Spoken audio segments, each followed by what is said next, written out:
to everybody, and I see that as a response to the big awakening I'm seeing as a syndicated radio host. I was just asking you, because you're probably one of the most, if not the most prominent person, out there covering these issues in a professional, accurate way, what your read of the situation is as, say, a general in the wellness movement. Well, it's difficult to give you a really specific answer on that. We certainly identify very specific examples of the challenges that are being put forth by this, the corporate interest, the collusion and the fascism between major international corporations and the government, and how they're able to essentially cherry pick many important regulators or important positions in federal regulatory agencies and governmental authorities, so that they can pass laws and essentially legalize processes that essentially start to abolish our freedoms. So that's what we're struggling against. And we still have a voice. We have the internet, thankfully. I think if we didn't have the internet, it would be a pretty sorry-looking picture. But because of that, we can inform people and give them information, and they can really rally together and make some big changes. And now we notice, Doc, they're moving in to try to shut down the web and trying to curtail it and trying what's the biggest threats right now to health freedom that's on your radar? The biggest threats to health freedom, well, it would seem to be an unbridled continued implementation of what's currently going on. I think we need to have some big changes really soon, but I don't perceive it as any single biggest threat. This is coming from so many different sides. I think that the economy is really a big one, and certainly you talk about that, but the banking institutions and their complete control over the pretty much almost everything, and makes it a real challenge to get anything done. And they've certainly devastated the economy to date, and they continue to print trillions of dollars, and that's a real big challenge when you're trying to make serious improvements for your health. Now, what's number one on your plate right now? What do you think is most important? And then I've got a whole laundry list of questions. We're going to open the phones up for you. Well, we are very excited about this California ballot initiatives, because we believe that this is an opportunity to actually eliminate genetically engineered foods, just as they did in Europe. So it's virtually impossible, because of Monsanto's collusion with the federal government and regulatory agencies, to pass any type of legislative process. In fact, just last week, you probably were aware and reported on that Vermont had almost unanimously passed this genetically engineered labeling law, but then Monsanto threatened them with suing the whole state, so they backed off on it. So why back off? It's like when the TSA said they'd blockade Texas if we didn't let TSA fondle little boys and girls. Why not call their bluff? I mean, why didn't Vermont say bring it on? The people would back them up. Well, it's an expense, so they didn't want to invest tens of billions of dollars in legal processes, but that was the justification for it. But that's just an example that the current process is so sophisticated and cleverly manipulated by Monsanto and other big corporations that it's virtually impossible to have a legislative challenge, but a solution. But fortunately, for a large number of states west of the Mississippi, there's still an opportunity called the Citizens Ballot Initiative, where if you have enough signatures on a piece of legislation that the citizens sign to, which we just recently did, we were able to gain almost 900,000 signatures in California. So in the upcoming election in November in California, it will be on the ballot. People will have an opportunity to label genetically engineered foods for the first time in the United States. And why is this so significant? Well, California is, of course, the biggest state in the country, but it's also the 8th largest economy in the world. So if this legislation passes there, it will be literally the beginning of the end of genetically engineered foods in the United States. And we've seen this with other foods. The Pepsi recently was required to label some carcinogenic ingredients in their soda, and rather than label it, they chose to exclude it. And this is just the free market forces and acting in exactly what you'd expect. So they're not going to have a label for California, a label for the rest of the country. They're going to, because the previous studies have shown that once you put the genetically engineered label on it, and that's all this legislation is required, is to label it, give people a choice, that is almost like putting a skull and crossbones on it. And people, 80 to 90% of people will freely choose not to purchase that item. And as you know, Doc, the articles are from the late 90s. In the Monsanto cafeterias where their scientists eat, they demand non-GMO. And so if they dare try to sue the state because people want something labeled, imagine that in court. Okay, well, then you eat it. Mm-hmm. Absolutely. So, we're really excited about this process, but there's about a handful of companies, Mercola.com being one, that have donated about $3 million to date. Lundberg Farms, Nature's Path, Organic Consumers Association. So we're expecting Monsanto to put in over $100 million to finance the propaganda campaign in California to defeat this initiative.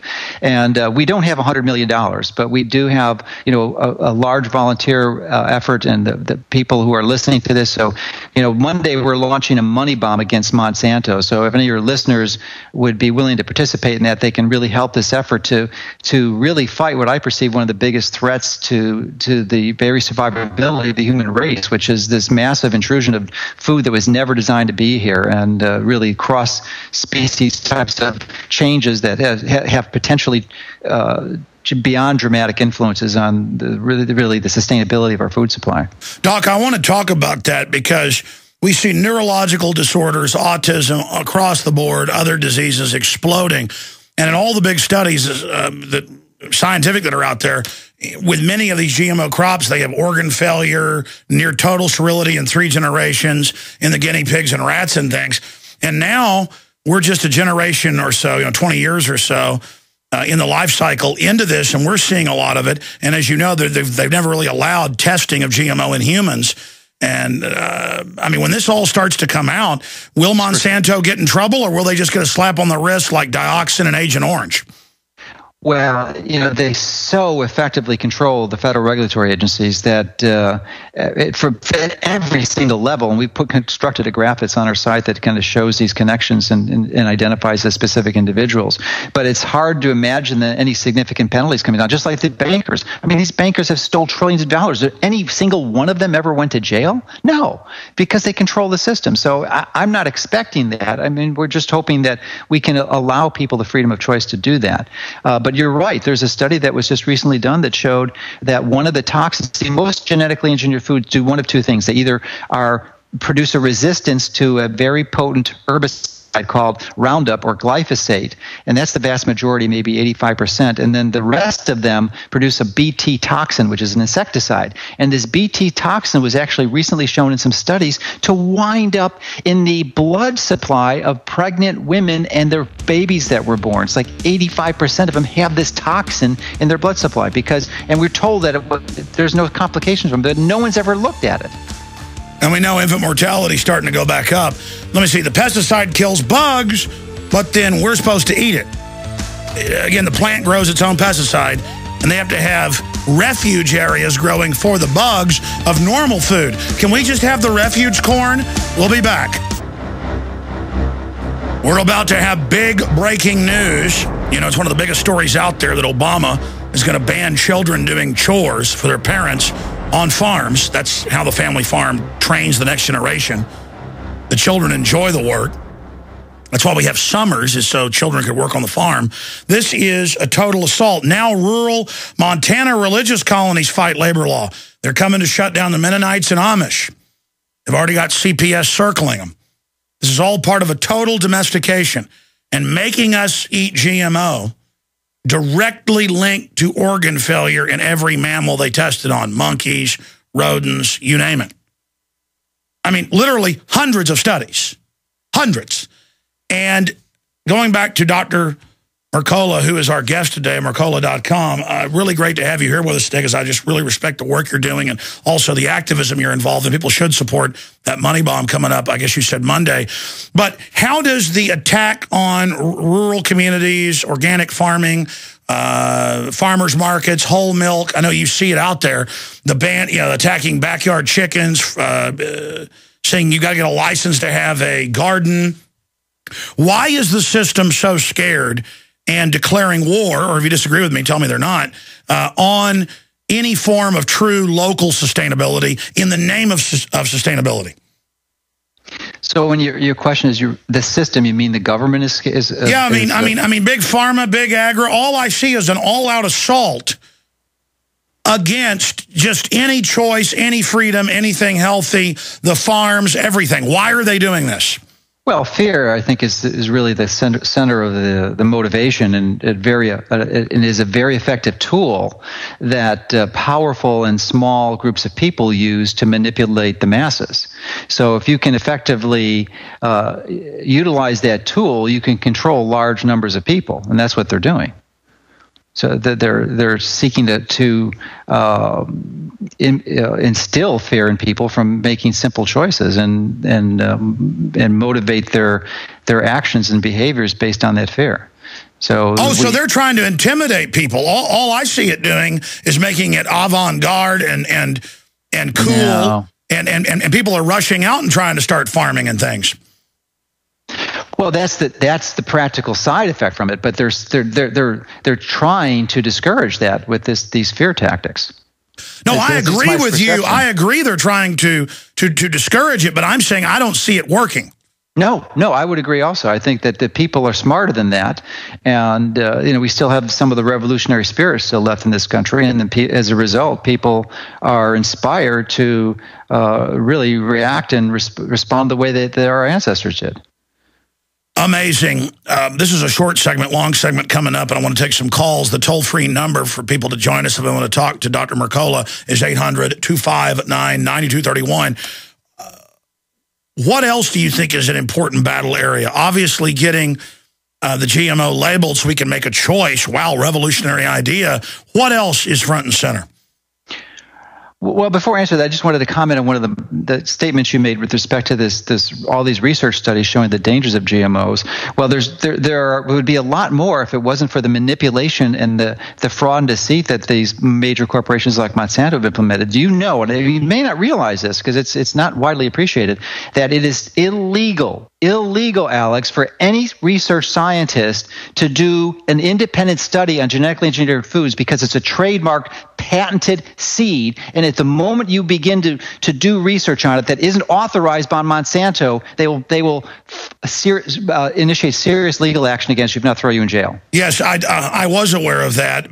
Well, then how do other countries and people release these studies? They just don't care? I don't know. I mean, it's beyond me. I mean, certainly Monsanto throws tens of millions, if not more, dollars at seeking to prevent this type of information from being widely disseminated. Well, to me, the evidence is clear. They're starting to lose, though. For all their bully tactics, for all of it, the momentum is shifting against them.